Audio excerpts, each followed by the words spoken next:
Backlash 2025 आ चुका है guys, और बहुत ही कम दिन बच गए हैं ये बैकलैश बिल्कुल देखने लायक है, क्योंकि इसमें लास्ट टाइम एंड पहली बार Randy Orton versus John Cena को जो लास्ट टाइम फाइट होने वाली है उसमें पहली बार रोल्स रिजर्व है। जॉन सीना विलेन है और रैंडी ऑर्टन फेस है। बेकी लिंच वर्सेस लैरा वेल्किरिया जिसमें आईसी टाइटल अपना डिफेंड करेगी लैरा वेल्किरिया। गुंटर वर्सेस पैट मैकेफी, इसमें लोगों को उम्मीद नहीं है इस मैच से, बहुत निराश है, बट ये मैच मैं सच कह रहा हूँ बहुत अच्छी होने वाली है। फिर डोमिनिक मिस्टीरियो अपना टाइटल आईसी टाइटल राइन में रखने वाले against penta, and Liv Morgan नहीं है तो फिन बैलर क्या चिंगड़ी करेगी वो देखने लायक है। और जेकब फाटू अपना टाइटल रख रहे हैं लाइन पे against 3 more people fatal four way. ये मैच पूरी नाइट को स्टील करेगी। तो Jacob Fatu versus LA Knight versus Drew McIntyre versus Damian priest.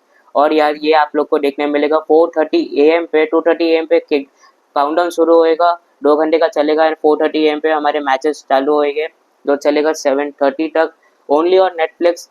मिलते हैं आप लोग से संडे के दिन बैकलैश 2025 में। क्या प्रिडिक्शन है आप लोग के कमेंट सेक्शन में जरूर बताना। कितने एक्साइटेड हो आप लोग फॉर बैकलैश 2025।